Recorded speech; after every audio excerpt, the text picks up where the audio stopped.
മലയാളത്തിൻ്റെ മോഹൻലാൽ മോളിവുഡ് ഇൻഡസ്ട്രിക്ക് നൽകിയ box office റെക്കോർഡുകളാണ് നമ്മൾ ഇന്നത്തെ ഒരു വീഡിയോയിലൂടെ നോക്കാൻ പോകുന്നത്.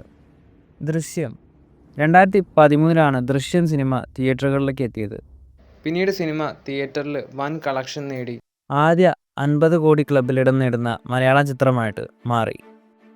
പിന്നീട് 2016 പുലിമുരുകൻ പിറന്നു.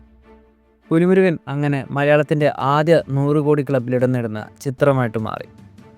ലൂസിഫർ സിനിമയുടെ മറ്റൊരു റെക്കോർഡും ലാലേട്ടൻ മലയാള സിനിമയ്ക്ക് നൽകി. ആദ്യമായി ഓവർസീസിൽ നിന്നും മാത്രം ഒരു മലയാള സിനിമ 50 കോടി ക്ലബിൽ ഇടം നേടുന്നു. എമ്പുരാൻ സിനിമയുടെ ഓവർസീസിൽ മറ്റൊരു റെക്കോർഡും ലാലേട്ടൻ നേടിയിരിക്കുകയാണ്. എമ്പുരാൻ ഓവർസീസിൽ നിന്നും ആദ്യമായി 100 കോടി ക്ലബിൽ ഇടം നേടുന്ന മലയാള ചിത്രമായിട്ട് മാറി.